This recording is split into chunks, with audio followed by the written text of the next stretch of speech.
My daughter sent a text that was supposed to end my involvement in our family vacation, but instead it ended her entire lifestyle. Dad, you are banned from our Italian vacation. Emma says family only. She sent this after I had just spent $130,000 renovating their kitchen and digging their new pool. I did not cry and I did not beg. I simply picked up the phone, canceled every single flight, and put the house they were living in on the market. But that was just the beginning of the nightmare I was about to unleash on them. Before I tell you how I destroyed my ungrateful daughter's world, please like and subscribe if you believe respect goes both ways. My name is Lawrence Bennett. I am 73 years old, a retired structural engineer, and I have spent my entire life calculating load-bearing capacities. I know exactly how much weight a beam can hold before it snaps, and I know exactly how much pressure a foundation can take before it collapses. For 40 years, I built skyscrapers in Chicago and New York. I dealt with corrupt unions, lazy contractors, and shifting soil. I learned that you do not fix a structural failure with paint. You fix it by tearing it down and starting over. I was standing in my bedroom in the quiet suburbs of Connecticut. My vintage leather suitcase was open on the bed. I was packing with the same precision I used to apply to my blueprints. 3 linen shirts folded perfectly, my blood pressure medication in the side pocket, the travel adapter, and most importantly, the small velvet box containing the photo of my late wife, Catherine. This trip to Tuscany was supposed to be our 50th anniversary celebration. Catherine had always wanted to rent a villa in the hills near Florence to drink wine and watch the sunset. She died 4 years ago, but I was determined to keep that promise. I had rented the villa for the entire month. I had paid for 4 business-class tickets on Global Airlines. 1 for me, 1 for my daughter Madison, 1 for her husband Todd, and 1 for my 19-year-old granddaughter Emma. The cost was astronomical, but I did not care. I have done well for myself. My investments are solid, and my pension is generous. I wanted to give them the world because I thought that is what fathers do. I was just closing the brass latches on the suitcase when my phone buzzed on the nightstand. It was a notification from Madison. I sat on the edge of the bed, feeling that familiar ache in my knees, and picked up the phone expecting a message about airport transfers, or maybe a request to bring extra luggage allowance. I put on my reading glasses and opened the message. It was long. Madison never sent long texts unless she was trying to justify something terrible. The text read, "Hi Dad, look, Todd and I have been talking with Emma, and we need to set some healthy boundaries for this trip. Emma is in a delicate place right now with her mental health, and she feels that having 3 generations under one roof might be too much pressure.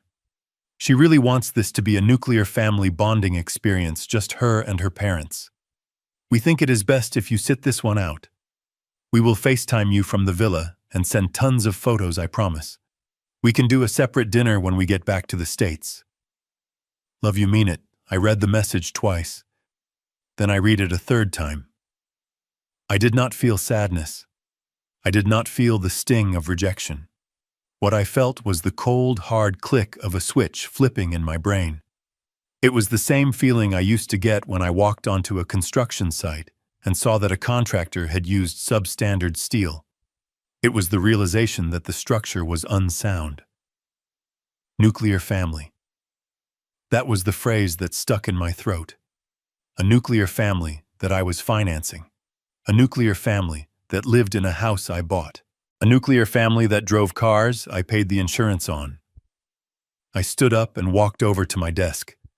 I opened the top drawer and pulled out my checkbook ledger. I am an old-fashioned man. I keep records of everything. I ran my finger down the list of recent expenses.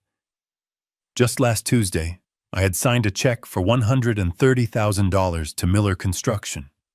That was for the chef-is kitchen Madison demanded with the marble waterfall island and the sub-zero fridge. It also covered the excavation for the heated saltwater pool Todd insisted was necessary for his back problems. $130,000. They had waited. They had calculated this perfectly. They waited until the check cleared, until the work began. And then they cut me out.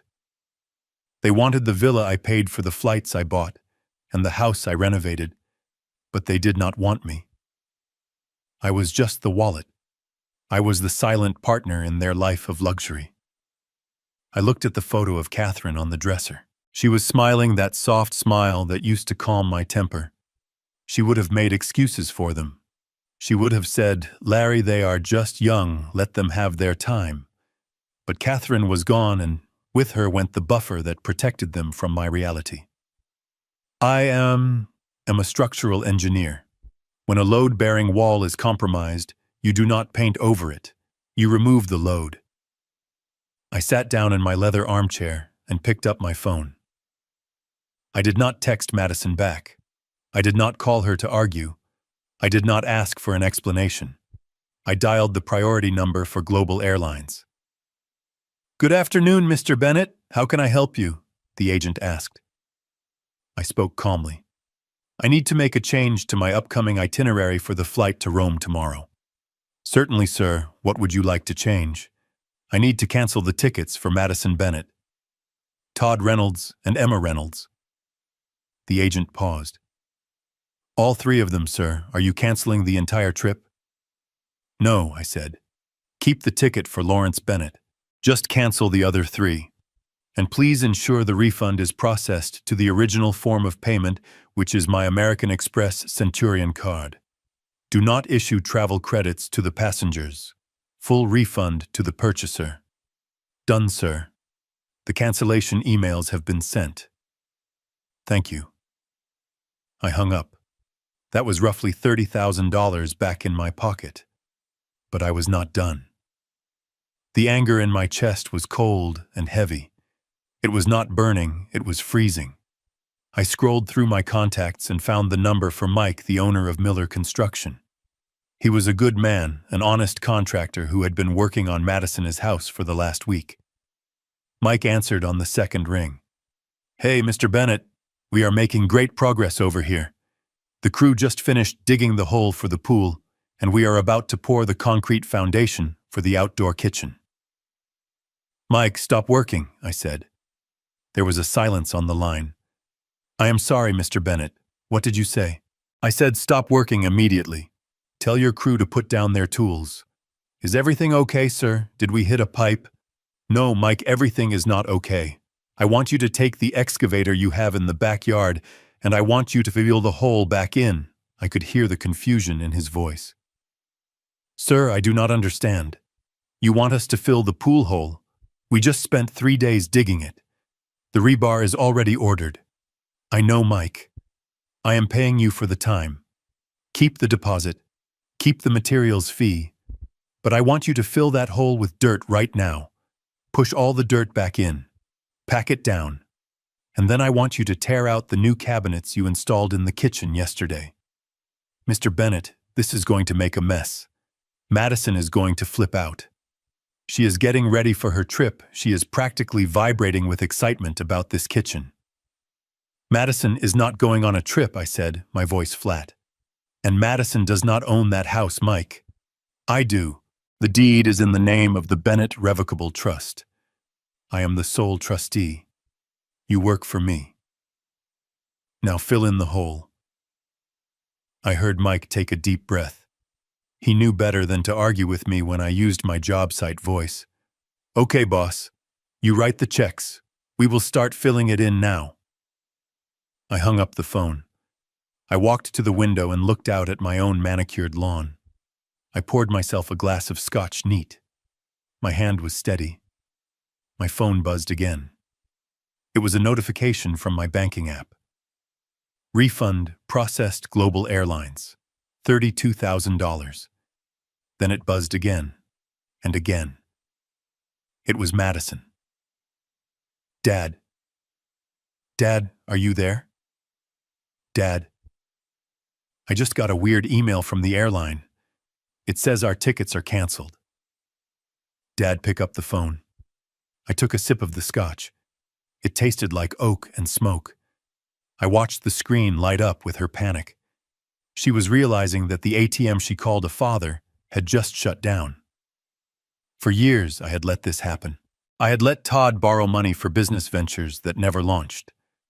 I had paid for Emma's private school tuition because Todd said the public schools were not good enough for her creative spirit. I had bought that 4-bedroom colonial house in the best school district and let them live there rent-free because I wanted my granddaughter to have a yard.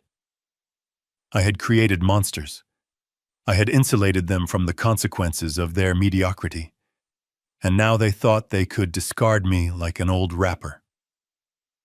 The phone rang. It was Todd. I sent the call to voicemail. Then Emma called. My sweet granddaughter who needed space for her mental health. I sent her to voicemail too. I was not going to argue with them. I was not going to give them the satisfaction of a fight. I was going to show them what the world looks like when you have to pay for your own arrogance. I finished my drink and checked my watch. It was 2 p.m. They were supposed to leave for the airport at 5 p.m. They were probably staring at their suitcases right now, wondering what was happening. I walked back to my suitcase. I checked my passport. I checked my euros. I was ready. But there was one more thing I needed to do before I left for the airport. I needed to see the look on their faces. I needed to see the moment they realized that the Bank of Lawrence was permanently closed. I grabbed my car keys and headed for the door. I was going to drive over to the house I owned, the house they lived in, and I was going to watch my contractor fill their dream pool with dirt. I got into my Ford F-150 truck. It was 10 years old. Madison always told me to buy a Lexus or a Mercedes, something that fit the family image. She hated that I drove a truck. She said it embarrassed her when I parked in her driveway. Well, she was going to be very embarrassed today. As I drove toward their subdivision, my phone kept vibrating on the passenger seat. Texts, calls, voicemails. They were frantic. They were confused. They were probably furious. I turned onto their street. It was a cul-de-sac of large expensive homes with manicured lawns and 3-car garages. I saw my truck reflected in the windows of the neighbors' houses. I pulled up to the house. The scene was chaotic. Mike's crew was in the front yard hauling pieces of high-end kitchen cabinetry out the front door and stacking them on the lawn. The sound of heavy machinery came from the backyard. I parked the truck right in the middle of the driveway, blocking Todd's leased BMW. I stepped out of the truck and adjusted my blazer. I saw the front door fly open. Madison came running out. Her hair was half done, she was wearing a silk robe, and she looked like she was on the verge of a stroke. "Dad!" she screamed. "Dad, what the hell is going on? Mike's guys are tearing out the kitchen. They are destroying the backyard. Stop them." Todd appeared behind her, holding his phone, looking pale. "Larry, the airline says you canceled the tickets. Tell me this is a mistake. Tell me you got hacked." I leaned against the side of my truck and crossed my arms. I looked at them. Really looked at them. A 40-year-old woman and a 42-year-old man who had never paid a mortgage payment in their lives. "It is not a mistake," I said calmly. Emma came out of the house, then holding her phone, recording me. "Grandpa, are you having a senile episode? This is abuse. I am putting this on TikTok." I looked at my granddaughter, the girl who needed space from me. "You wanted a nuclear family trip," I said, my voice carrying clearly over the sound of the excavator in the backyard. "You wanted to be independent. You wanted boundaries. Well, here are your boundaries. I am not part of your nuclear family, so my money is not part of it either." "Dad, stop this!" Madison yelled, grabbing my arm. "You are ruining everything. We have reservations. We have plans. You have nothing," I said, shaking her hand. "You have no tickets. You have no pool. You have no kitchen. And as of tomorrow, you will not have a house." Todd stepped forward, trying to look intimidating. "Now hold on, Larry. You can't just come here and destroy our property. This is our home. We have rights." I laughed. It was a dry, harsh sound. "Your property, Todd. You think this is your property?" I bought this house. I pay the taxes. I pay the insurance. You are guests, and you have just overstayed your welcome. I signaled to Mike, who was standing on the porch looking uncomfortable. Keep going, Mike. Fill it all in. The sound of the excavator engine roared as it dumped a load of heavy clay soil into the hole where their infinity pool was supposed to be. Madison screamed. It was a primal sound of entitlement being crushed. I got back in my truck. I rolled down the window. I am going to Italy, I said. I am going to drink wine on the terrace and toast to my wife. You three can enjoy your staycation. I suggest you start looking for apartments. I hear the market is tough right now. I put the truck in reverse and backed out of the driveway, leaving them standing on the lawn amidst the debris of their unearned life. But as I drove away, I knew this was not the end. They would not give up that easily. They would come after me. They would try to use the law, they would try to use guilt, and they would try to use public perception. They had no idea that I had already called my lawyer Wallace. They had no idea that I was about to cut every single financial cord that held their pathetic lives together. I turned on the radio and hummed along to a Sinatra song. The vacation had not even started yet, and I was already having a wonderful time. But the real war was just beginning. I pulled my 10-year-old Ford F-150 up to the curb, the engine rumbling a low growl that seemed out of place amongst the gleaming Range Rovers and Teslas lining the street. My knuckles were white as I gripped the steering wheel. The house I had bought for them, the house that was supposed to be a sanctuary for my grandchildren, was currently vibrating with the bass of electronic music. They were throwing a party, a bon voyage party, for a trip that I had paid for and from which I had just been unceremoniously banned. I stepped out of the truck, smoothing down my windbreaker. I could feel the eyes of strangers on me immediately. Young men in slim-fit suits and women holding champagne flutes stood on the manicured lawn, the lawn I paid a landscaping service $500 a month to maintain. They looked at my scuffed work boots and my gray hair with a mixture of confusion and disdain. I heard a whisper drift toward me from a group of 20-somethings. "Is that the gardener?" someone asked, followed by a ripple of light, cruel laughter. I did not correct them. I walked up the stone path, my eyes fixed on the front door. It was open, inviting the warm summer air into the foyer I had repainted myself just last year. Inside, the scene was a slap in the face. They had gone all out with the Italian theme. There were banners draped across the banisters in the colors of the Italian flag. A table was piled high with expensive cheeses, prosciutto, and bottles of Chianti that I knew cost $80 a pop. And in the center of the room, holding court like royalty, were my daughter Madison, her husband Todd, and my granddaughter Emma. Madison was wearing a new designer dress, something flowy and expensive, that she must have bought with the supplementary credit card I gave her for emergencies. She was laughing, her head thrown back, looking radiant, and completely unburdened by the fact that she had just cut her father out of his own anniversary celebration. Todd was topping off glasses of wine, playing the benevolent host, expanding his chest as he told some story where he was undoubtedly the hero. Then they saw me. The laughter died in Madison's throat. She stiffened, her eyes darting to the guests around her, assessing the damage to her social standing. She did not come to greet me. She did not ask if I was okay. She marched over to me, grabbing my elbow and steering me toward the kitchen island, away from the main crowd, like I was a drunk uncle who had crashed a wedding. "Dad," she hissed, her voice a tight whisper. "What are you doing here? You can't just show up like this. We have guests, important people. Todd's potential investors are here."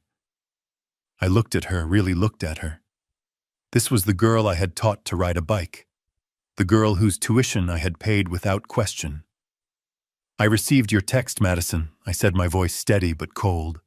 "I thought we should discuss it in person." Todd sauntered over, then swirling his wine glass. He had that arrogant smirk plastered on his face, the one that always made me want to check the structural integrity of his jaw. "Look, Larry," he said loud enough for the people in the living room to hear. "We don't want a scene. We explained the situation. It is about boundaries. You are a grown man, you should understand that sometimes gifts need to be given without strings attached. Strings attached. I repeated, feeling the blood pressure rise in my temples. You think expecting to go on my own 50th anniversary trip, which I paid for entirely, is a string? Todd chuckled, shaking his head as if he were explaining quantum physics to a toddler. That is exactly the problem, Larry. You hold money over our heads. You spent $130,000 on this renovation, sure, and we appreciate it. But that does not buy you a seat at our table. A gift is a gift. Once you give it, you don't get to dictate how it is used or who gets to enjoy it, Sean. You are trying to buy control, and frankly, it is toxic. I looked around the kitchen. The Sub-Zero fridge, the Wolf range, the marble countertops. I had signed the checks for every single item in this room. And here was this man, a man who had not held a steady job in 4 years, lecturing me on the philosophy of giving. Then Emma walked in. My granddaughter. She was holding her phone, the camera lens pointed at her face, likely live streaming to her followers. She lowered the phone when she saw me, and her expression shifted from performative joy to genuine annoyance. Ugh. Grandpa, seriously, she groaned, rolling her eyes. You are totally ruining the vibe. I have friends here. I am trying to create content for my travel blog launch. Having you standing here looking like that, it is just not the aesthetic we are going for. The aesthetic, I asked, my voice low. Yeah, the aesthetic, Emma snapped. We are going for European chic nuclear family luxury. You are giving off sad, lonely pensioner energy. It is depressing. Please just go. We will send you a postcard or something. The cruelty of it was breathtaking. It was precise. It was calculated to hurt. They truly believed I was nothing more than an endless resource, a tap that would keep flowing, no matter how much filth they poured into it. They looked at me with such entitlement, so secure in their belief that I would just take it, that I would bow my head, apologize for existing, and write them another check to make up for ruining their mood. I looked down at the marble island. Sitting there amidst the antipasto platters was a stack of printed itineraries. Global Airlines, business class. The confirmation numbers were bold and black. They were ready to go. They had everything planned down to the minute, and I was nowhere on those pages. I reached into my pocket. I didn't pull out my wallet. I didn't pull out my checkbook. I pulled out my old, trusty box cutter. It was a habit from 40 years on construction sites. I never went anywhere without it. The metal casing was scratched and worn, the blade retractable. The sound of the blade sliding out was a sharp click, click, click that cut through the ambient chatter of the party. Todd flinched. Whoa, Larry, what is that? Put that away, you are scaring people. I didn't look at him. I reached out and picked up the top itinerary. It was Emma's. I placed the paper on the smooth, cold marble of the counter I paid for. Dad, what are you doing? Madison asked, her voice trembling slightly. I pressed the tip of the blade into the paper. I didn't slash it wildly. I was an engineer. I was precise. I dragged the blade slowly down the center of the document. The sound of the steel slicing through the paper and scoring the expensive finish of the marble underneath was a harsh grinding noise. Scrap! I cut right through the confirmation number. Then I cut it again, horizontally. You said gifts shouldn't have strings attached. Todd, I said, my eyes locked on his. You are absolutely right. So I am cutting the strings. All of them. I moved to the next itinerary. Madison's. Scrap. The blade bit deep. You said I was ruining the vibe, Emma, I said, slicing through her name on the paper. You are right about that, too. The vibe is officially dead. I grabbed the entire stack of papers, Todd lunged forward to stop me, but I turned the blade toward him, not to hurt him, just to show him the edge. He froze, his cowardice instantly overriding his arrogance. I threw the shredded confetti of their travel plans into the air. It fluttered down onto the plates of expensive prosciutto and cheese. "This is just the beginning," I said, retracting the blade with a final decisive click. "Enjoy the party. It is the last one you will ever throw in this house." I turned my back on them. I could hear Madison hyperventilating. I could hear Emma gasping. "My God, he is crazy." I could hear Todd sputtering about calling the police. I walked out of the kitchen, through the foyer, and out the front door.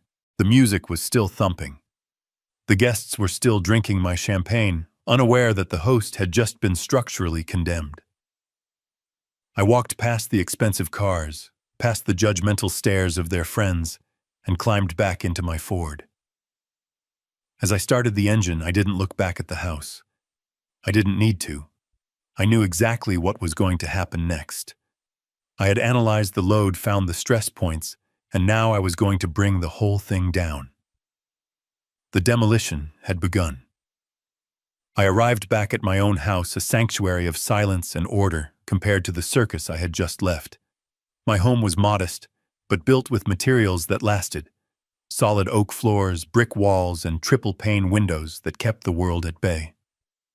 I walked straight to my study. It was a room lined with bookshelves filled with engineering manuals, history texts, and architectural encyclopedias. My desk was a massive slab of mahogany that I had restored myself years ago. It was mission control. I sat down in my Eames chair and woke up my desktop computer. The dual monitors flickered to life, bathing the darkened room in a cool blue glow. I cracked my knuckles. For 40 years, I had managed multi-million-dollar construction budgets. I knew how to track every penny, and I knew how to stop the flow of capital with surgical precision. Today, I was not building a skyscraper. I was demolishing a house of cards. I logged into my American Express Centurion account first. The interface was sleek, black, and silver. I navigated to the card management section. There they were. 3 supplementary cards attached to my primary account.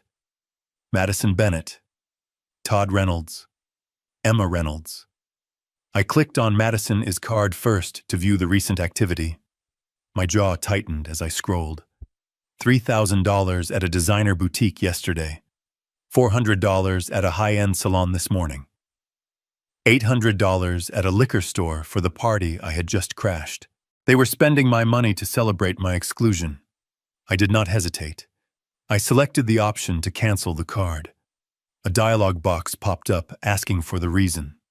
I typed in, "Card no longer authorized by primary account holder." I clicked confirm. The status changed instantly from active to canceled. Next was Todd. His history was a litany of pathetic attempts to look successful. Golf club fees, expensive cigars, fancy dinners in the city. He was living the life of a Wall Street tycoon on the budget of a retired engineer. I clicked cancel, confirm, done. Then Emma, my granddaughter. Her charges were a stream of rideshares, delivery apps, and online fashion retailers. She was 19 and had never worked a day in her life, yet she spent more in a week than I used to make in a month starting out. I clicked cancel, confirm, done. In less than 5 minutes, I had cut off their access to roughly $100,000 of potential credit. They were currently standing in a house full of guests, likely trying to order more food, or perhaps book new flights on another airline. When they pulled out those heavy black cards, they were going to be nothing more than useless pieces of plastic. But credit cards were just the surface. I opened my email client. I needed to address the structural issues. I composed a new email to the bursar at prestigious Wellington Academy, where Emma was currently enrolled as a sophomore undergraduate. I paid her tuition, room and board, and a generous stipend for living expenses. It cost me $65,000 a year. Subject: withdrawal of financial guarantee. Student Emma Reynolds. Dear Mr. Thompson, please be advised that effective immediately, the Bennett Revocable Trust will no longer be responsible for any tuition fees, housing costs, or incidental expenses regarding the student Emma Reynolds. Any future invoices should be directed to her parents, Todd and Madison Reynolds. Please remove my banking information from the autopay system immediately. Regards, Lawrence Bennett. I hit send. That was a $65,000 reality check flying through cyberspace. Todd and Madison did not have $65,000. They did not have 65,000 cents. Next, I logged into the utility accounts for the house on Elm Street. Because the deed was in my name, so were the utilities. I paid for the electricity, the gas, the water, and the premium fiber optic internet package that Todd insisted he needed for his day trading. I navigated to the internet service provider. I selected the option for disconnect service. The system asked for a date. I selected today, immediate. I knew how these automated systems worked. Within the hour, the modem in that house would stop communicating with the server. The music at their party, which I knew was streaming from the cloud, would cut out. The smart TV would go black. The Wi-Fi would vanish. I did the same for the landscaping service. I sent a text to Green Thumb Landscaping. Hey Dave, it is Larry. Cancel the weekly service at Elm Street effective now. Do not mow, do not trim, do not fertilize. I will let you know if I need you for my own property. Thanks, Dave replied instantly. You got it, Larry. Thanks for the heads up. Then I picked up my landline. I dialed the number for secure lock and safe. The owner was a guy named Sal I had worked with on commercial projects for decades. Sal, it is Larry Bennett. Hey Larry, what can I do for you? I need a rush job, Sal. The property on Elm Street. The one with the electronic wrought iron gates. Yeah, I know it.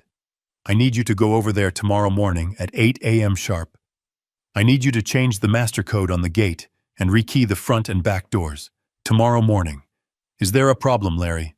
I am evicting the tenants, Sal. They do not know it yet, but they are leaving. I want to make sure that once they are out, they stay out. I hear you. I will be there. Do you want me to bring the heavy-duty deadbolts? The heaviest you have, Sal. And bring the eviction clamps for the garage doors too, just in case. Consider it done. I hung up the phone. My checklist was complete. I had severed the credit. I had revoked the education funding. I had cut the utilities. I had secured the perimeter. I had systematically dismantled the infrastructure of their lives without leaving my chair. I sat back and let out a long, slow breath. It was a feeling of profound satisfaction. It was the feeling of correcting a mistake, of aligning a crooked beam. I had enabled them for too long, thinking I was helping. But you do not help a parasite by feeding it. You help the host by removing it.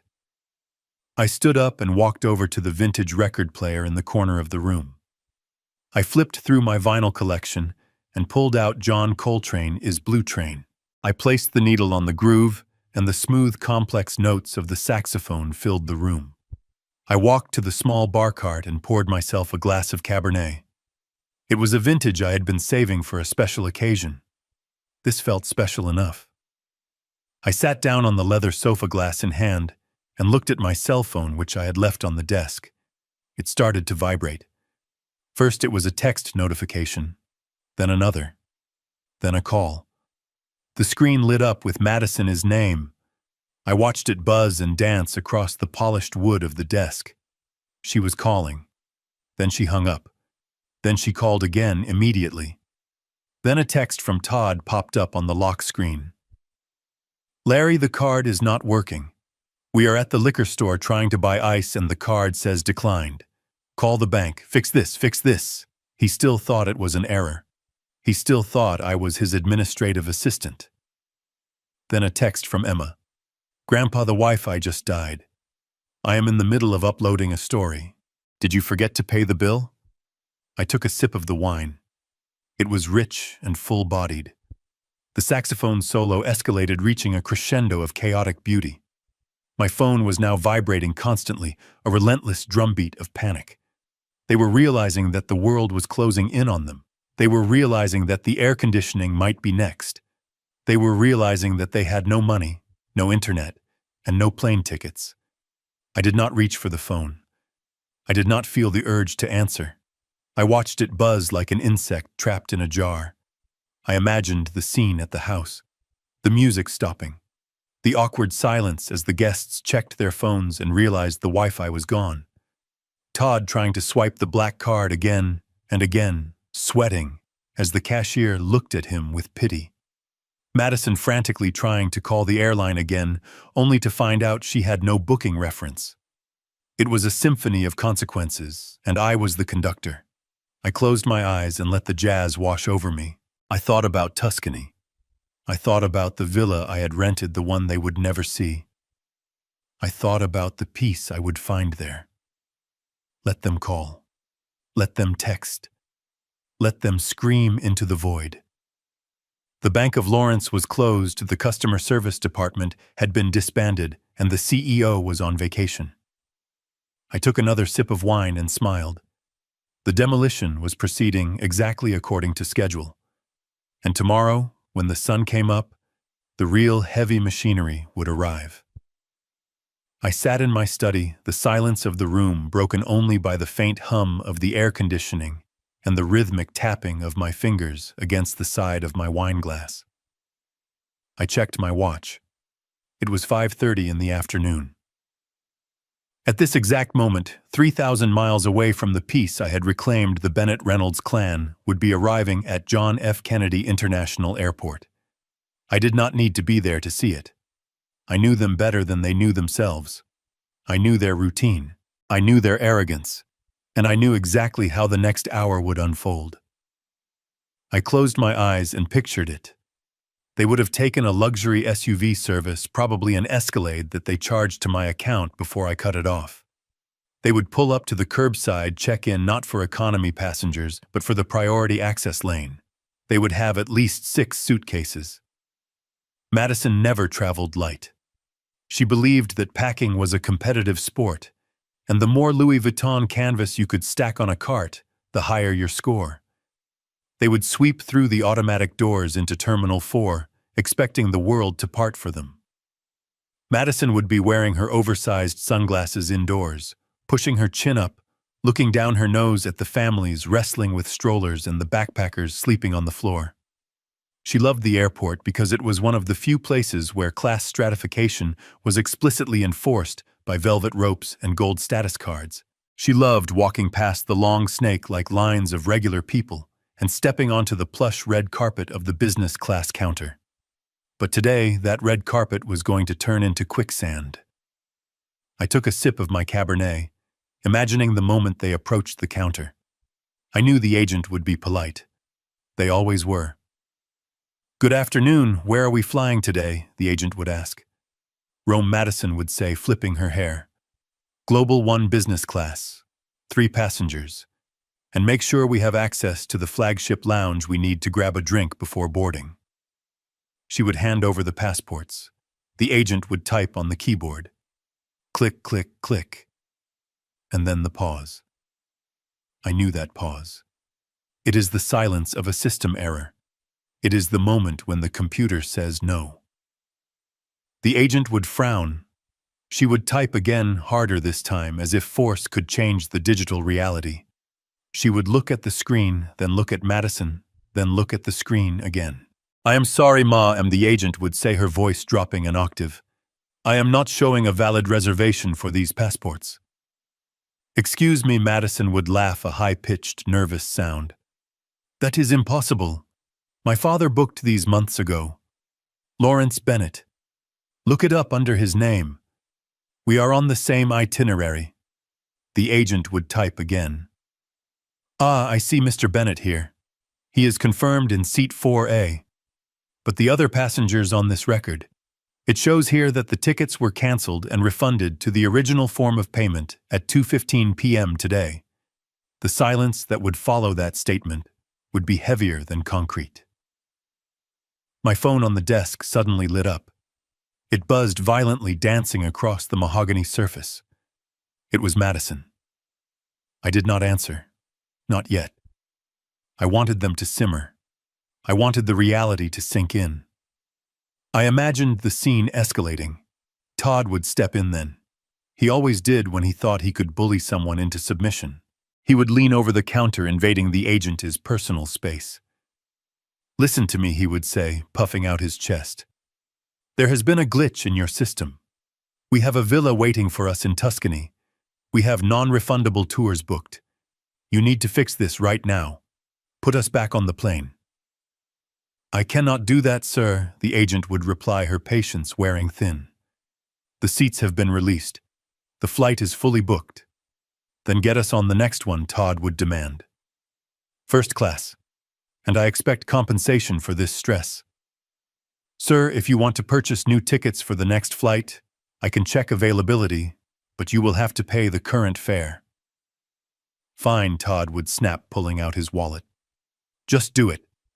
We will sort this out with the old man later. Here." He would slap the black American Express card onto the counter. The supplementary card. The one attached to my account. The one I had canceled 3 hours ago. This was the moment. The moment of impact. The agent would take the card. She would swipe it. Beep. A harsh, angry red sound. She would try it again. Maybe she would wipe the magnetic strip on her blouse, thinking it was just dirty. Beep. "I am sorry, sir, this card has been declined." "Declined," Todd would shout. "That is a Centurion card. It has no limit. Run it again." "I have run it twice, sir. It says do not honor. Do you have another form of payment?" Todd would look at Madison. Madison would look at Todd. They would look at Emma, who was likely standing there with her mouth open, realizing that her content creation trip was evaporating. "Here, try mine," Madison would say, digging into her purse. She would pull out her own supplementary card. Beep. Declined. The line behind them would be growing. Business executives looking at their watches. Wealthy tourists tapping their feet.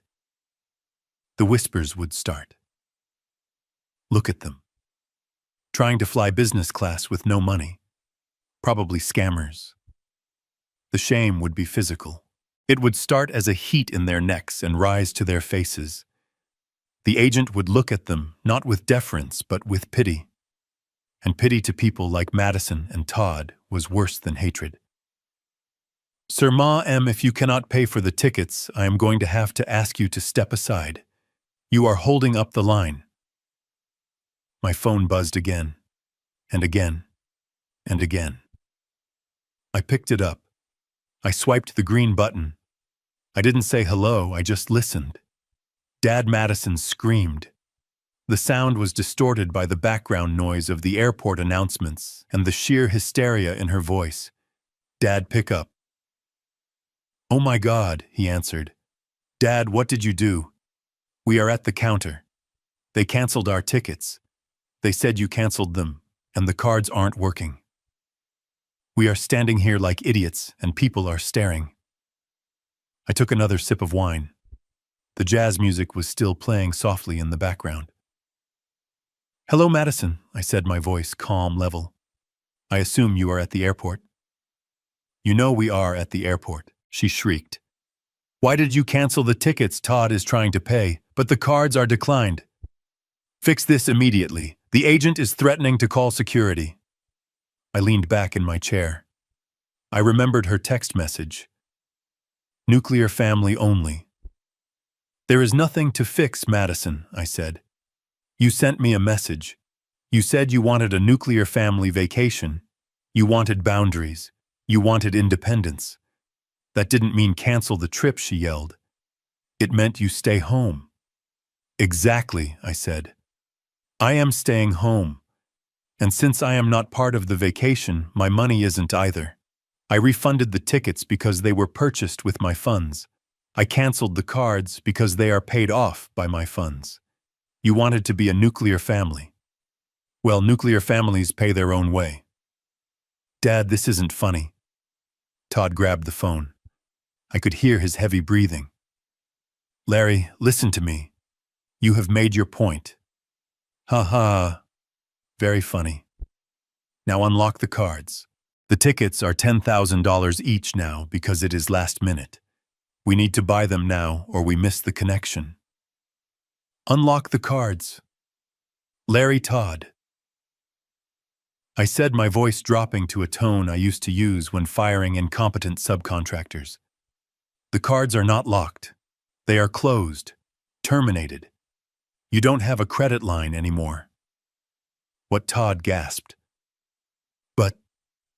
But we have expenses. We have the hotel in Rome. We have the driver booked. And I suggest you cancel those too, I said, unless you have $40,000 hidden in your sock drawer. I could hear Emma crying in the background. Grandpa, please, my followers think I am in the lounge. I posted a picture, I can't not go, and I felt a twinge of pity, but I crushed it instantly. She was 19. She was an adult. It was time she learned that likes on Instagram did not pay the rent. Emma, welcome to the real world, I said. In the real world, if you don't work, you don't eat, and you certainly don't fly business class to Italy. Dad Madison was back on the phone, sobbing now. Dad, please. We are humiliated. Everyone is looking at us. We sent our luggage through already, and now they have to offload it.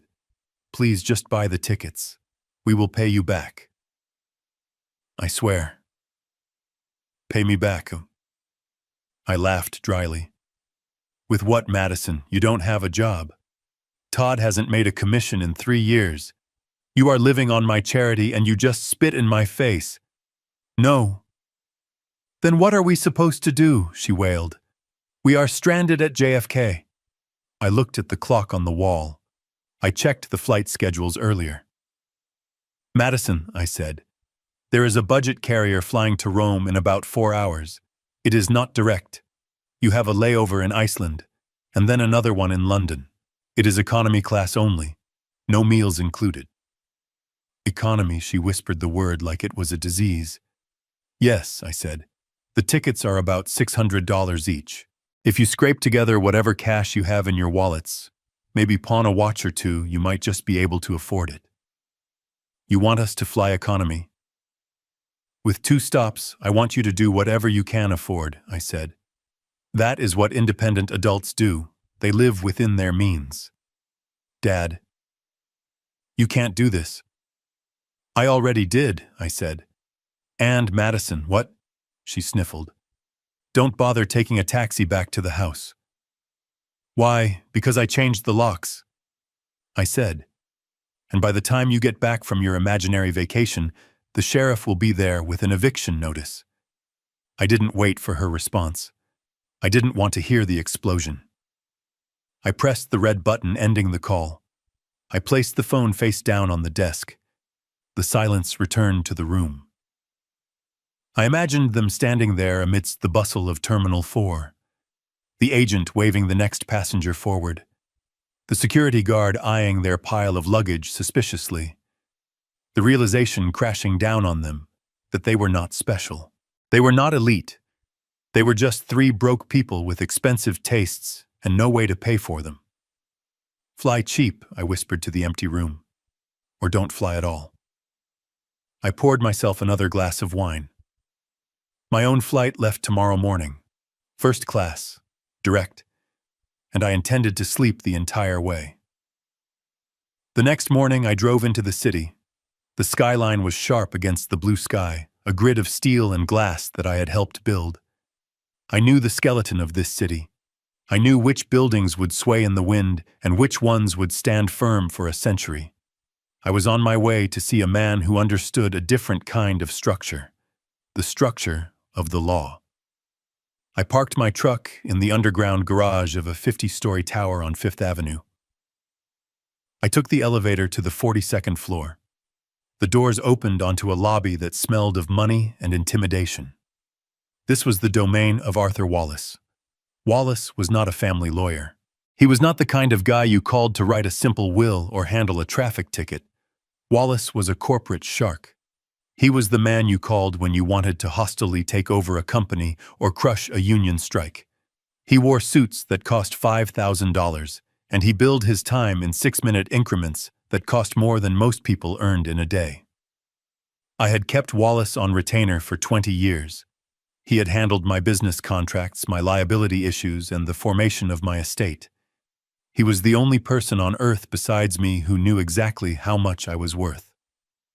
I walked into his corner office. The view was panoramic.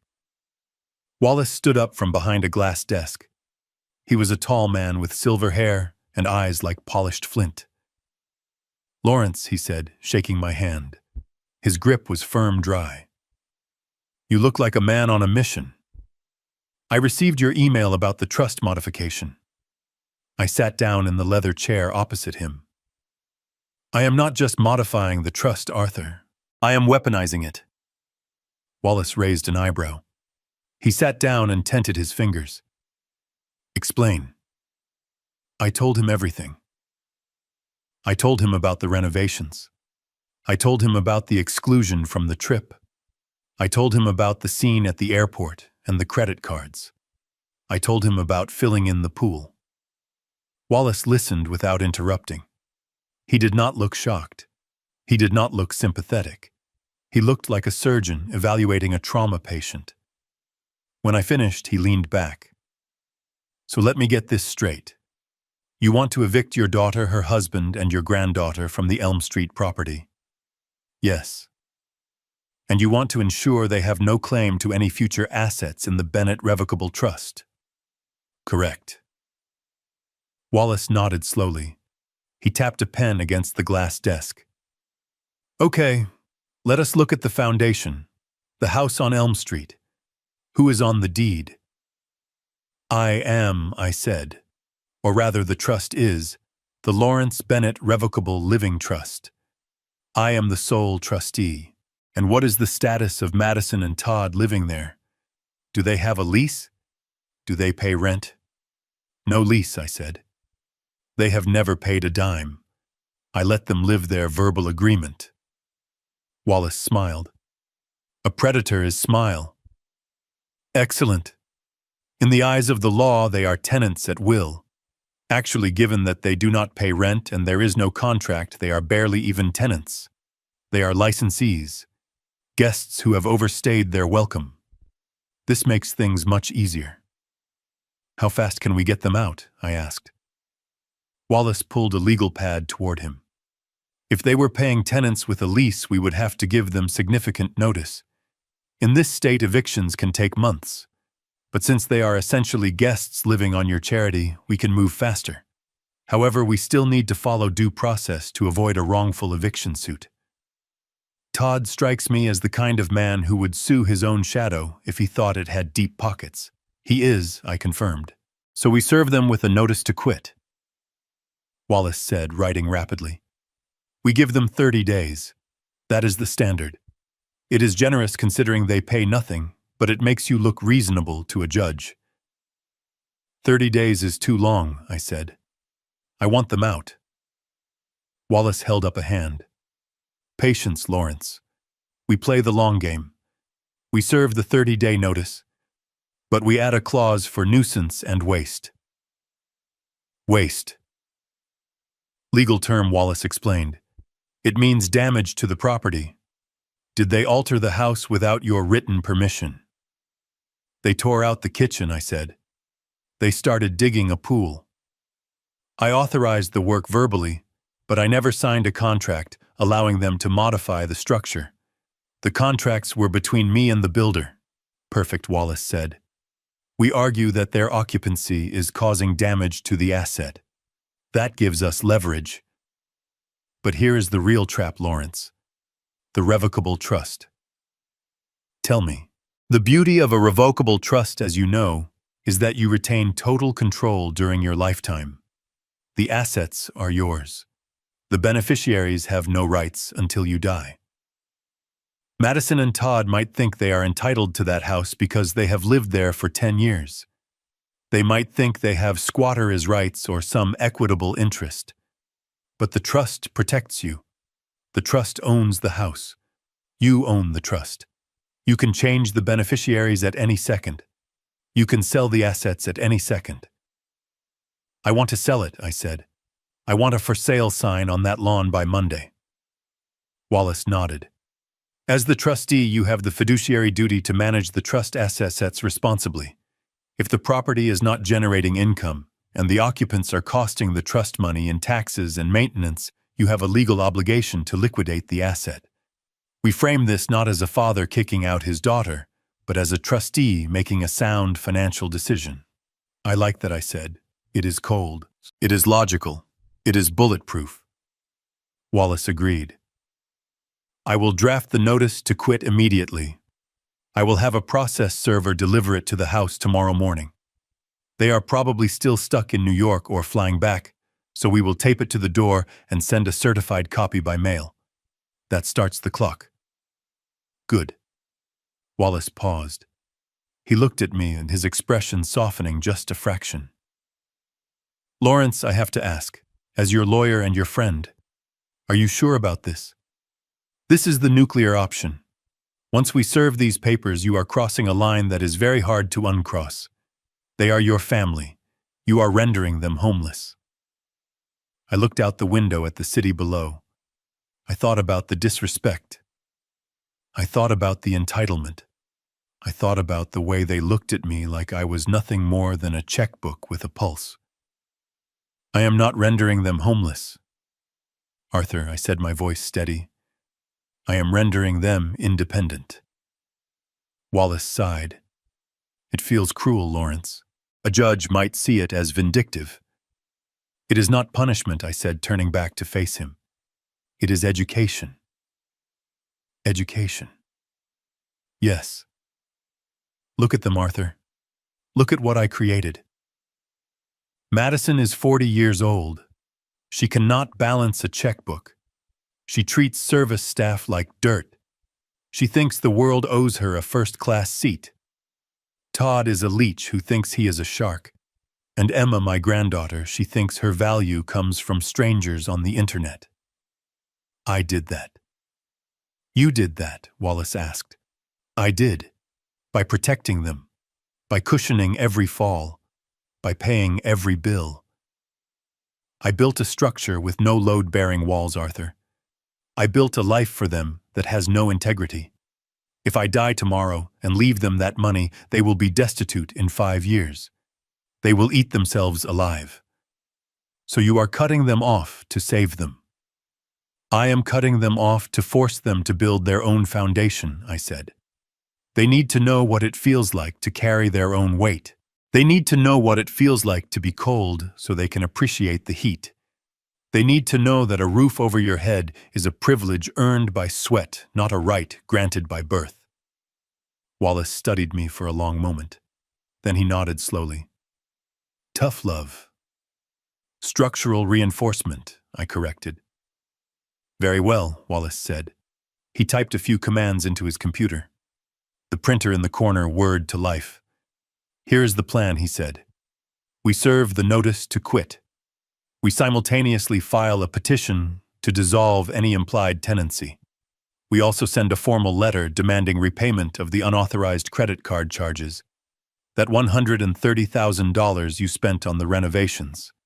We cannot get that back easily, but we can claim it as a loan against their future inheritance, which you are about to revoke anyway. It adds pressure. Do it, I said. Wallace pulled the fresh pages from the printer. He slid them across the mahogany desk toward me. A heavy black fountain pen followed. Sign here, Lawrence. This authorizes the eviction. This removes Madison and Emma as beneficiaries of the trust. This redirects all assets upon your death to the charities we discussed previously, the Wounded Warrior Project and the Engineering Scholarship Fund. I picked up the pen. It felt heavy in my hand, cold and substantial. This was it. This was the signature that would turn my daughter from an heiress into a woman with nothing but her own wits to rely on. I did not hesitate. I signed my name in bold black ink. Lawrence Edward Bennett. Wallace took the papers back. He organized them into a crisp folder. It is done, he said. By tomorrow morning, the legal machinery will be in motion. They will have 30 days to vacate. If they refuse, the sheriff will physically remove them. Let them refuse, I said, standing up. I hope they do. One more thing, Wallace said. They are going to come for you, Lawrence. They will get a lawyer, probably a cheap one, but they will try. They will claim you are senile. They will claim you promised them the house. They will try to get an emergency guardianship to freeze your assets. I know, I said. Let them try. I have my medical records. I have my sanity. And I have you. Wallace smiled, a shark sensing blood in the water. Yes, you do. And I haven't lost a case like this in 30 years. I walked to the door. Thank you, Arthur. Send the bill to the trust. I will. Enjoy Italy. Lawrence, I walked out of the office and back to the elevator. I felt lighter. The paperwork was signed. The foundation was laid. The demolition charges were set. Now all I had to do was wait for the explosion. I got back into my truck and checked my phone. No new calls. They were probably on that budget flight right now, cramped in economy seats, eating peanuts and realizing that their legs did not have enough room. I drove home feeling a sense of calm I hadn't felt in years. I was not just an old man being pushed aside anymore. I was the architect of their new reality. And tomorrow, when they arrived back at the house expecting to find a way to manipulate me, they were going to find a legal notice taped to the front door that said, "Game over." I parked my truck 3 houses down the street, nestled behind a large oak tree that provided just enough cover. I rolled the window down, letting the humid afternoon air fill the cab. I had a thermos of black coffee and a pair of binoculars. I was not there to intervene. I was there to inspect the site conditions. In engineering, we call this post-disaster assessment. You have to observe how the structure fails under stress to know if the demolition was successful. It was 3 in the afternoon when the Uber XL pulled up to the curb. It was not the sleek black limousine they had taken to the airport the day before. It was a battered minivan with a dent in the rear bumper. The driver did not get out to open the doors. He simply popped the trunk and waited. I watched through the binoculars as the sliding door opened. Madison stepped out first. She looked like a woman who had gone 10 rounds with a hurricane and lost. Her designer dress was wrinkled and stained, probably from a spilled drink in the cramped economy cabin. Her hair, usually sprayed into a helmet of perfection, was a frizzy mess. The sunglasses were gone, revealing eyes that were puffy and red. Todd climbed out next. He looked even worse. His linen suit was crushed, and he had the shadow of a beard that made him look less like a financier and more like a man who had spent the night on a park bench. He dragged the heavy Louis Vuitton suitcases out of the trunk, dropping them onto the asphalt with a heavy thud. He didn't have the energy to lift them properly. Then Emma emerged. She was wearing sweatpants and a hoodie with the hood pulled up tight over her head. She wasn't holding her phone up to record content. She was clutching it to her chest like a lifeline, staring at the ground. The humiliation of the budget flight with its multiple layovers and lack of legroom had clearly broken her spirit. They stood on the sidewalk for a moment, looking at the house. The house I bought. The house that stood tall and pristine in the afternoon sun. They probably thought the nightmare was over. They probably thought they could just walk inside, take a shower, and sleep for a week. They began the slow trudge up the driveway. The wheels of their expensive luggage clattered loudly against the pavers, a sound that echoed through the quiet neighborhood. They reached the front door. Todd reached for the keypad on the lock. I saw him punch in the code. Nothing happened.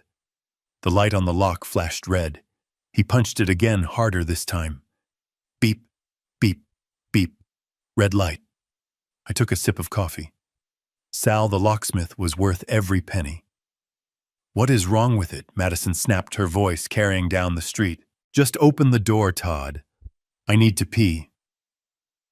"It is not working," Todd said, jiggling the handle. "The battery must be dead, or the system reset. Try the app." Emma said, her voice muffled by her hood. "Use the smart home app." Todd pulled out his phone. I watched him tap the screen. Then he froze.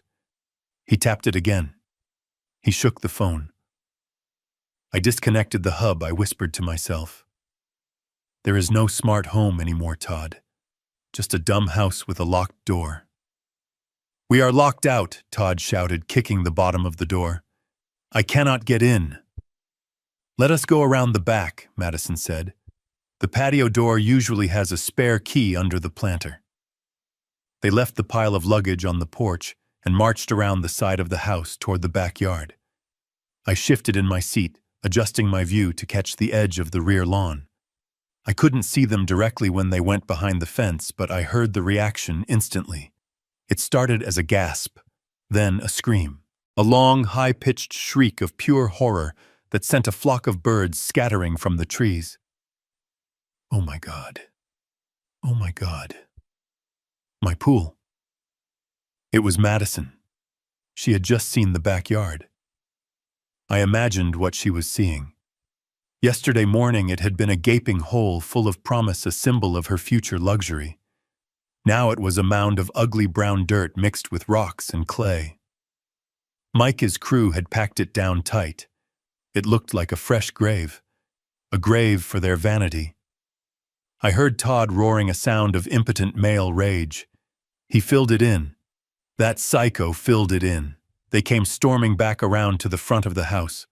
Their exhaustion had been replaced by adrenaline. They were furious. They ran up the porch steps ready to break a window if they had to. That was when they finally noticed it.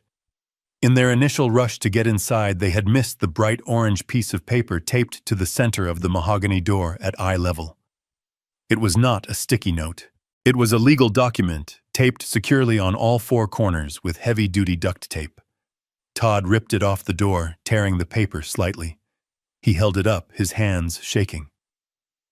"What is it?" Madison demanded, grabbing his arm. "Is it a note from Dad?" Todd read it. I saw his face drain of color. He slumped against the doorframe as if his legs had suddenly turned to water. "It is a notice to quit," he whispered, "and a no trespassing order." "What does that mean?" Madison screamed, snatching the paper from him. She read it out loud, her voice trembling with hysteria. "Notice to quit. To the occupants of 12 Elm Street. You are hereby notified that your tenancy at will is terminated effective immediately. You have 30 days to vacate the premises. Failure to do so will result in formal eviction proceedings." She looked up at the house as if it had suddenly grown teeth. "He is evicting us. He is actually evicting us." "And look at the bottom," Todd said, pointing to the fine print. "It says the locks have been changed to secure the asset against further waste and damage. We cannot get in, Madison. All our stuff is inside. My clothes, my computer." Emma started crying, a loud, wailing sound like a toddler who dropped an ice cream cone. "My makeup is in there. My ring light. Where am I supposed to sleep?" Todd looked around the front yard looking for something, anything, to vent his frustration on. His eyes landed on the vintage cast-iron urns I had placed on either side of the entryway. They were filled with expensive topiaries. With a roar, Todd grabbed one of the urns. He was not a strong man, but rage gave him a burst of energy.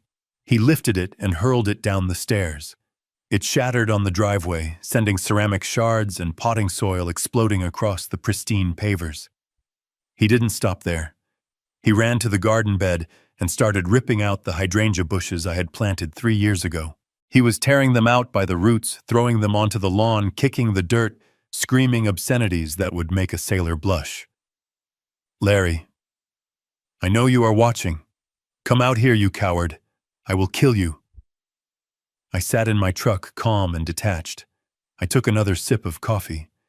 This was exactly what Wallace had predicted. Nuisance and waste.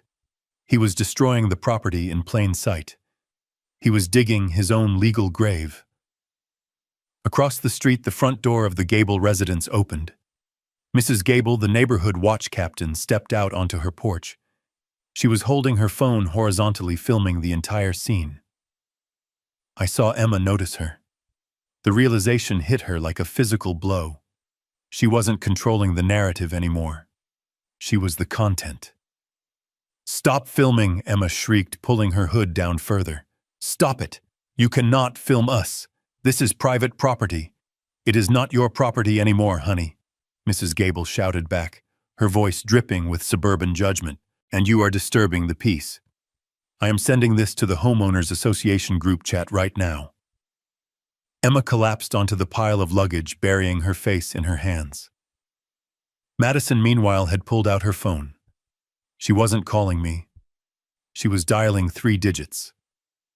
I watched her face transform. She wiped the rage away and replaced it with a mask of terrified vulnerability. She was an actress getting into character. 911, she cried into the phone, her voice pitching up into a frantic sob. Please help me. I am at 12 Elm Street. My father, he has gone crazy. He locked us out of our house. We have nowhere to go. He is threatening us. I think he is having a mental break. Please send the police. We are scared for our lives. I shook my head. She was playing the victim card. She was trying to weaponize the police against me.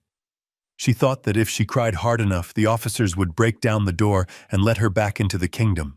She didn't know that I had already visited the precinct this morning.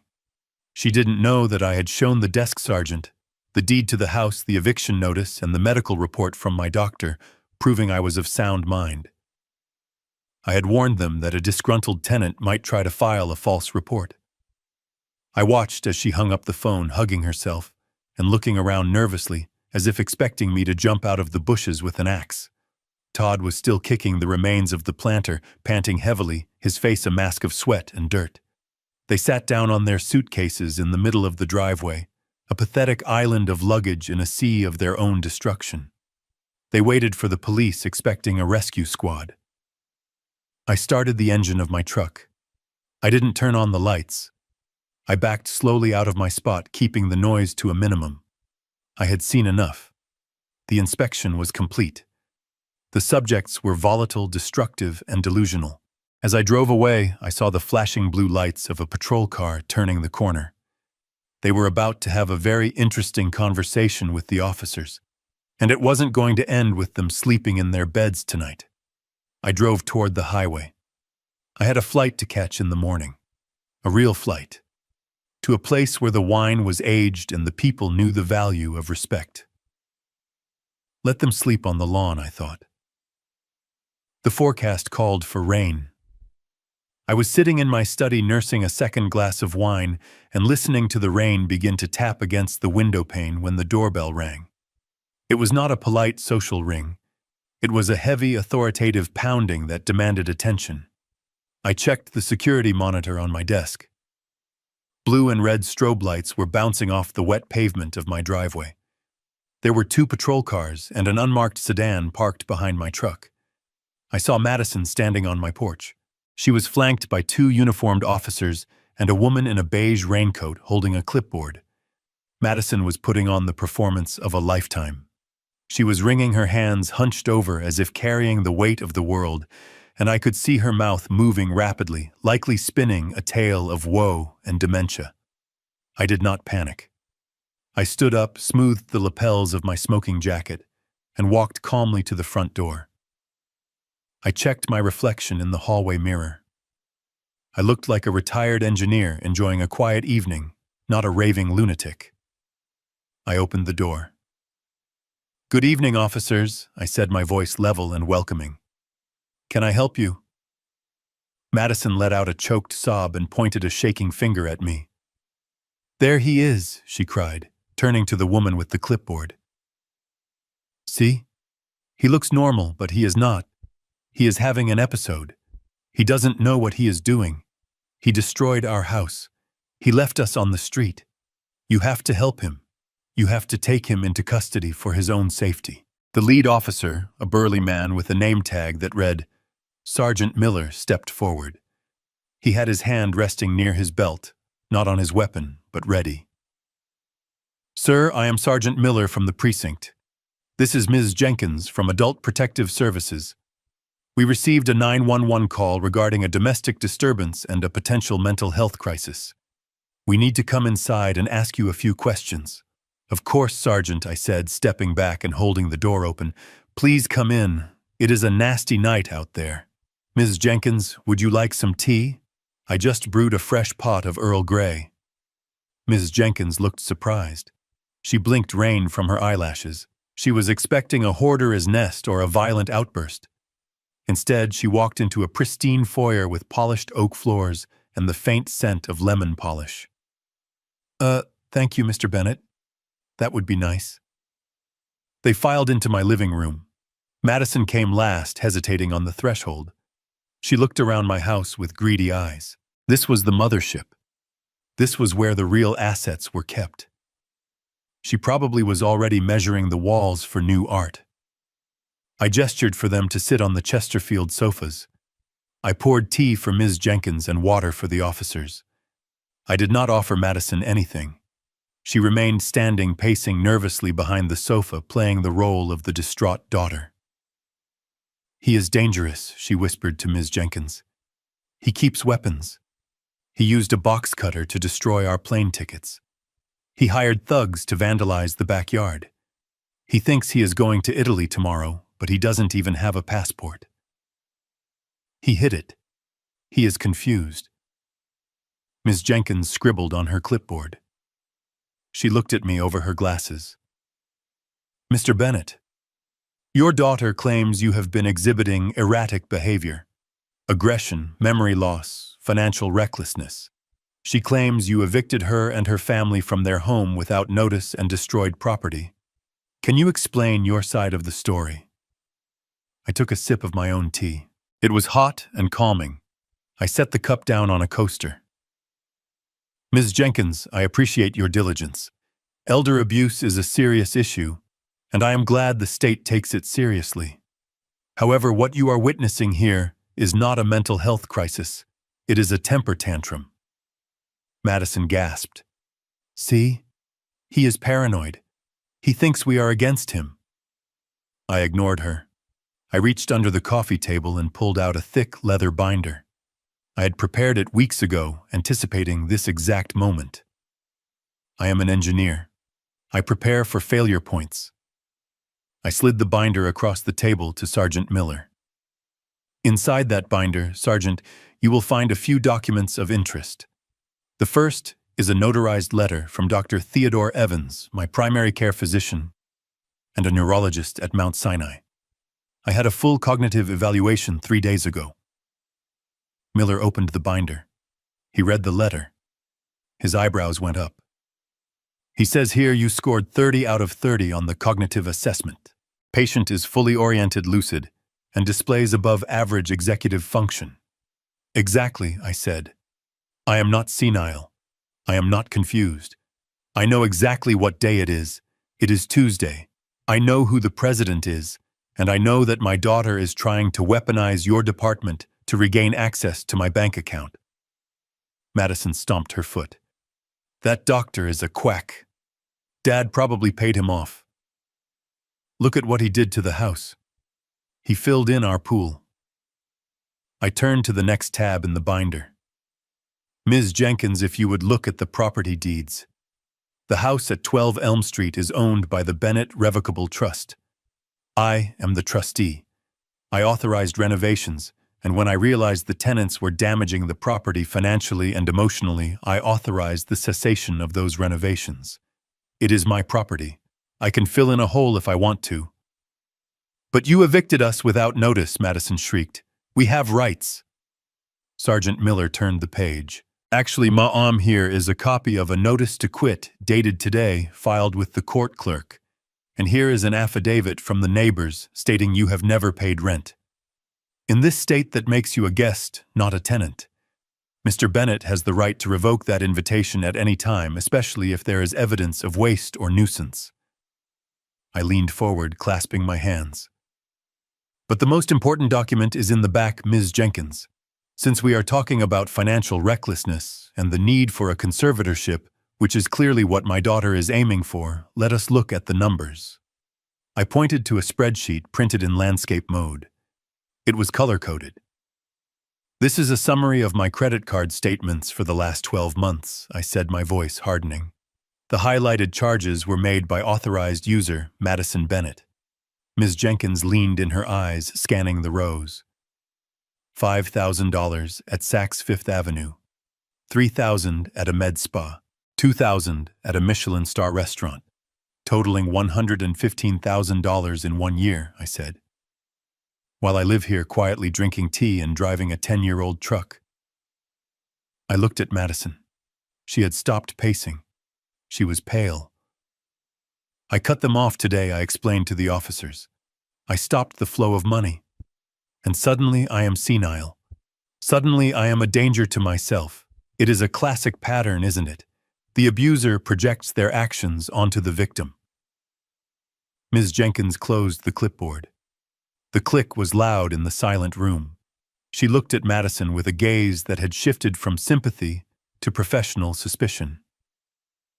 Mrs. Reynolds, is it true that your father pays for your housing and living expenses? That is not the point, Madison stammered. The point is he is acting crazy.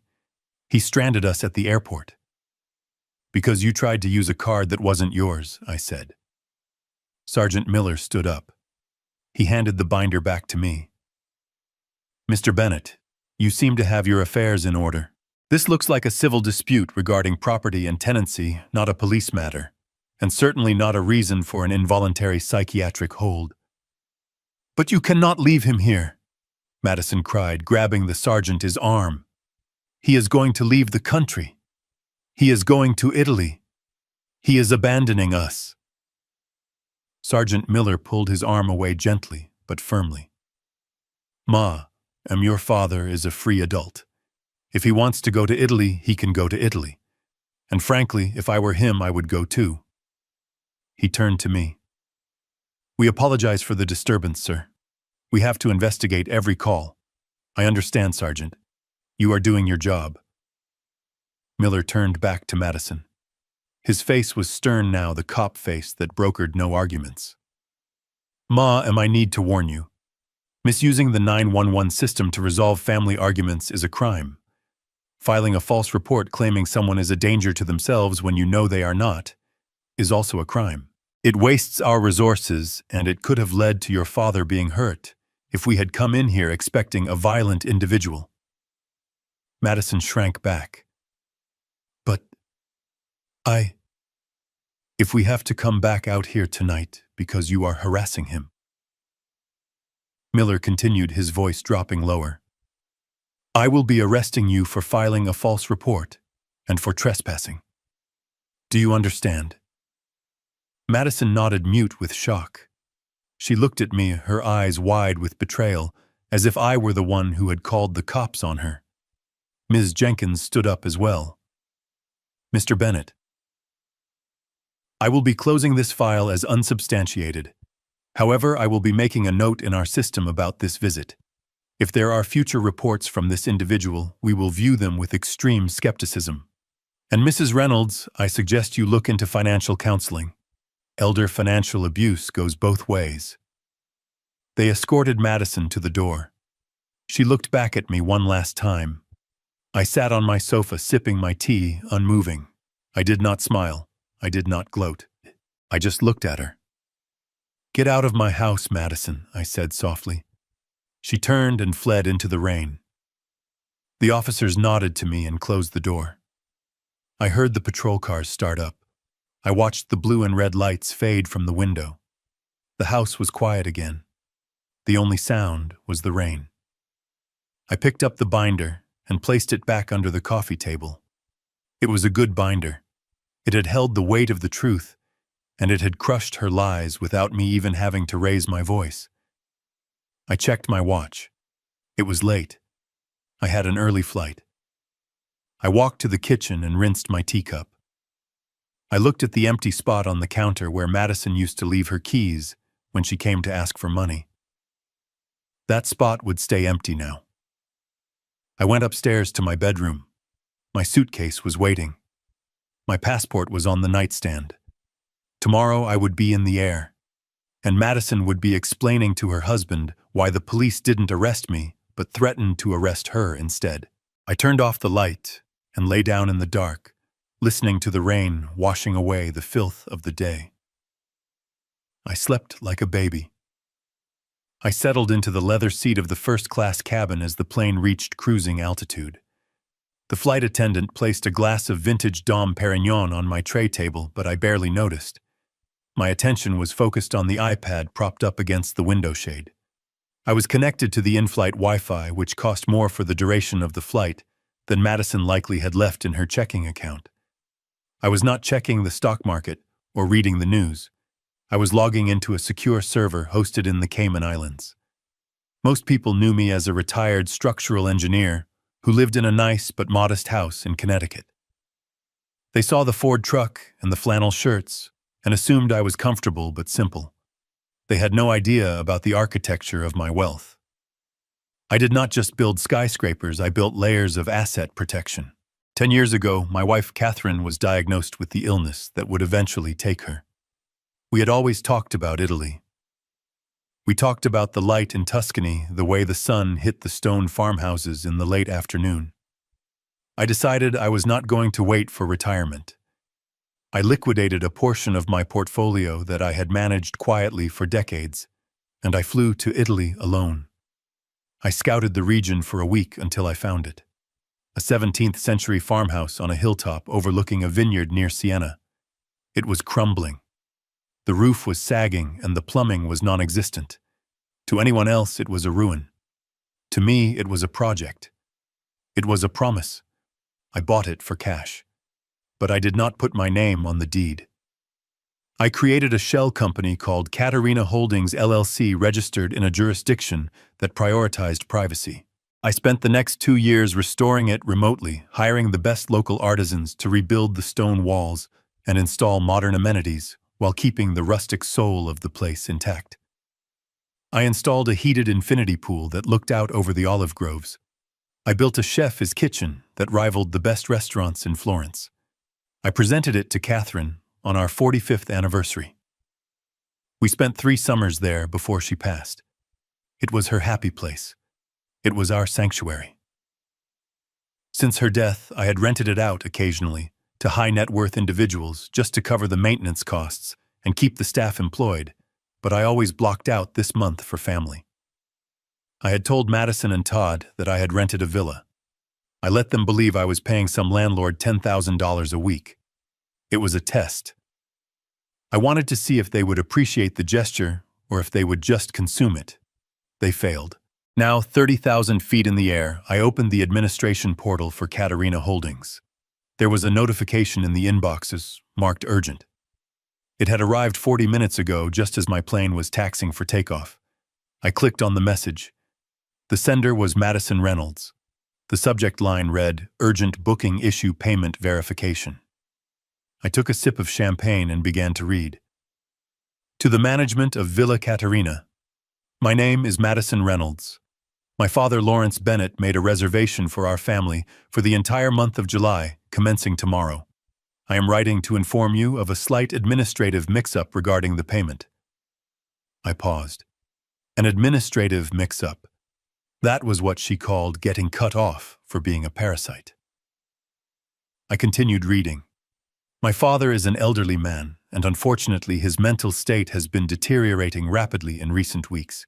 He has become confused and paranoid, and in a moment of cognitive decline, he accidentally canceled our travel arrangements and attempted to interfere with our banking. We are currently sorting this out with his doctors and the authorities. However, we are fully intending to proceed with our vacation, as this time is crucial for our family healing. My grip on the champagne flute tightened. She was doing it again. Even in an email to a stranger in Italy, she was painting me as a senile, incompetent old man. She was willing to destroy my reputation internationally just to secure a bed to sleep in. The email went on. We are currently dealing with a temporary freeze on our primary credit cards due to his interference. However, my husband Todd Reynolds is a successful investment banker, and we have ample funds.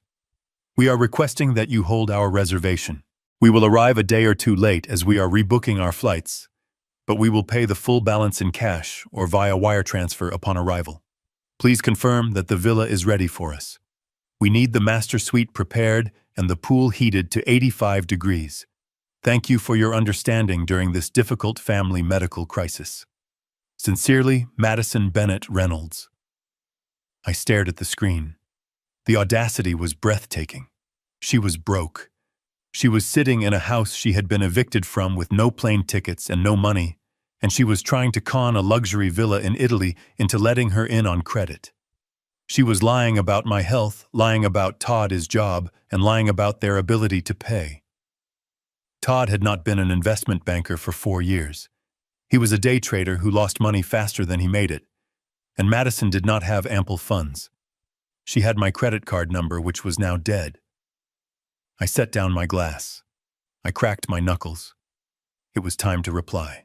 I was not replying as her father. I was replying as the administrator of Katerina Holdings, LLC. I hit reply. I did not use a salutation. I went straight to the point. Dear Mrs. Reynolds, we have received your correspondence regarding the reservation originally held under the name Lawrence Bennett. I typed slowly, savoring every keystroke. Please be advised that the reservation for the Villa Caterina was cancelled by the account holder, Mr. Bennett, directly. The funds have been refunded to the original source. As per our policy, we respect the instructions of the contracting party. I paused, thinking about her claim of my mental decline. Furthermore, we have verified the status of the credit cards associated with your party through our payment processor. We have received a fraud alert indicating that unauthorized users attempted to access credit lines that have been terminated by the primary owner. I took a breath. Now for the kill shot. Given the discrepancies in your financial status and the serious allegations of credit fraud flagged in our system, Katerina Holdings LLC is unable to extend any credit or hold any reservation for you or your husband. We operate on a strict prepayment basis. Additionally, due to the nature of your email in which you attempt to leverage the medical status of a former client to bypass payment security protocols, we are marking your profile as high risk. I typed the final paragraph with a cold smile. Your names have been added to the regional hospitality blacklist for the Tuscany region. We share this list with all luxury rental properties and hotels in the area to prevent payment fraud. Do not attempt to contact this property again, or we will forward your correspondence to the Italian authorities as evidence of attempted wire fraud. Regards, the management. I hit send. The email flew through the satellite internet down to a server in Europe and then back across the ocean to Madison, his phone in New York. I leaned back in my seat. I imagined her reading it. She would be sitting on her suitcase in the driveway, or maybe huddled in a cheap motel room if they had scraped together enough cash for a night. She would read that she was not just rejected, she was blacklisted. She would read that her lies about my health had backfired spectacularly. She would realize that she could not talk her way out of this. She could not charm the manager. She could not bully the staff. The door to Italy was slammed shut, locked, and bolted. And the best part was, she had no idea it was me. She thought she was being rejected by a faceless corporation. She thought her bad luck was just the universe conspiring against her. She didn't know that the universe was sitting in seat 4A, drinking champagne and watching her world burn from the stratosphere. I closed the iPad. I looked out the window at the clouds below. They looked like a white floor, solid and soft. The villa was waiting for me. My villa. The one I bought for Catherine. I was going to sit by that pool alone. I was going to drink the wine from my own vineyard. And I was going to enjoy the silence. Madison wanted a nuclear family vacation. Well, she got one. Just her husband, and her daughter trapped in New York, with no home, no money, and a reputation that was rapidly becoming toxic. I signaled the flight attendant. Another glass, please. As the plane flew east toward the sunrise, I felt a deep sense of closure. The secret of the villa was safe, and so was my legacy.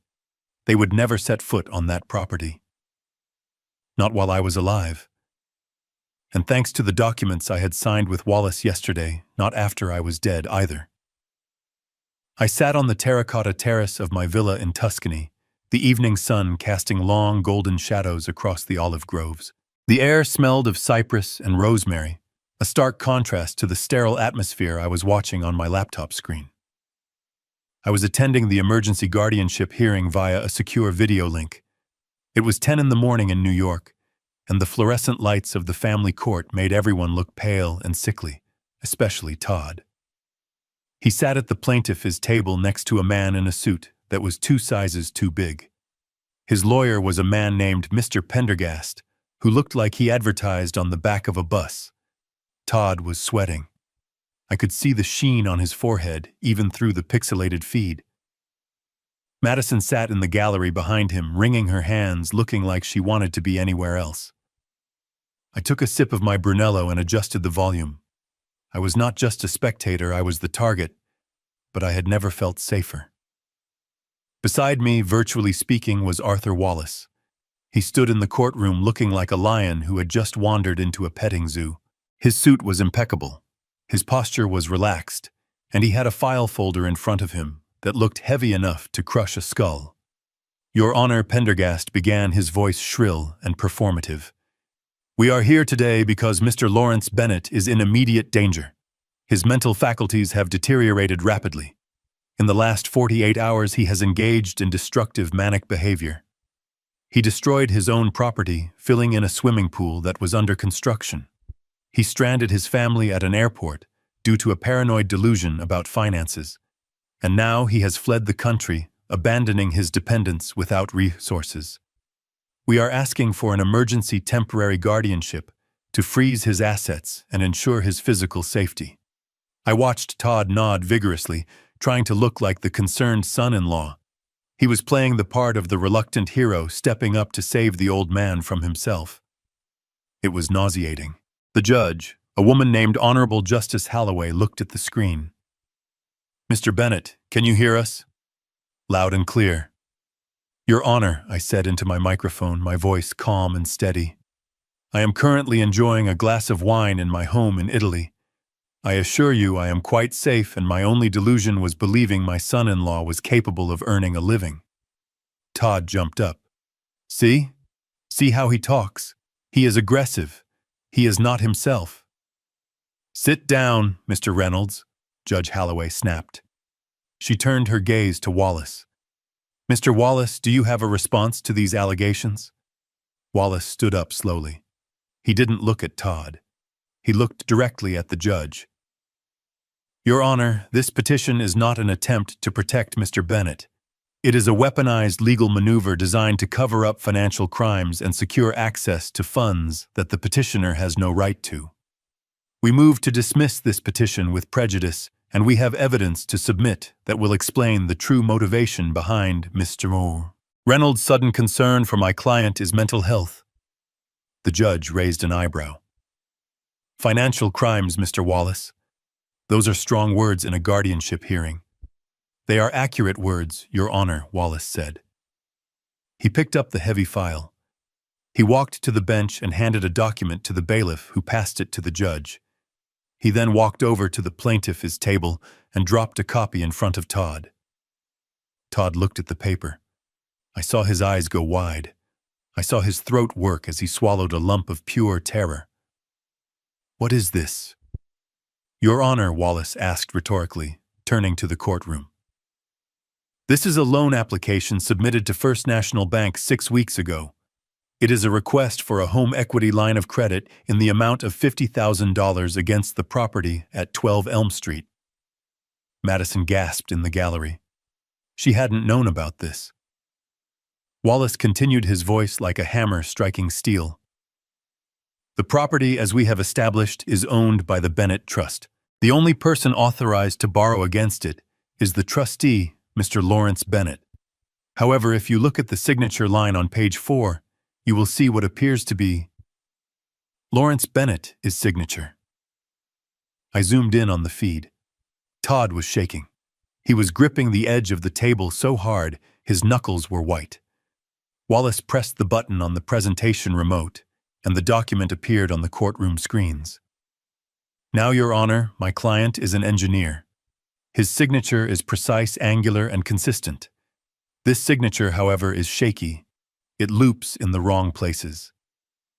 We took the liberty of having a forensic handwriting analyst review this document against Mr. Reynolds' known handwriting samples. Objection! Pendergast shouted, jumping up. This is an ambush. We haven't seen this report. It goes to character and motivation, Wallace countered smoothly. Your client claims Mr. Bennett is incompetent. We argue that Mr. Bennett discovered this attempted fraud and took rational steps to protect his assets by evicting the perpetrator. The guardianship petition is simply a desperate attempt to seize control of the assets before this felony comes to light. The judge was reading the report, her glasses perched on the end of her nose. She looked up at Todd. Her expression had shifted from judicial neutrality to cold anger. Mr. Reynolds, did you sign this application? Todd stammered. Larry told me to. He forgot. He told me to handle the paperwork because his eyes were bad. He gave me permission. It was a verbal proxy. I leaned into my microphone. Your Honor, I have 20/20 vision with corrective lenses. I read blueprints for a living, and I would never authorize a $50,000 loan to a man who cannot pay his own cell phone bill. Todd's face turned a blotchy red. He is lying. He is senile. He doesn't remember, Mr. Reynolds. The judge interrupted, her voice dropping to a dangerous whisper. You are under oath. Are you admitting that you signed Mr. Bennett is named to a bank document? Todd looked at his lawyer. Pendergast looked like he wanted to vaporize. Shut up, Todd, Pendergast hissed.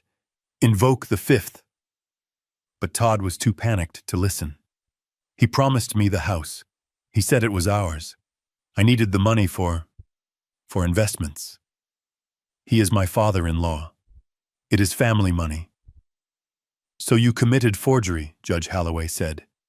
She didn't ask it as a question. She stated it as a fact. Wallace stepped in for the kill. Your Honor, we also have the rejection letter from the bank. They denied the loan because the Social Security number provided didn't match the name on the credit profile.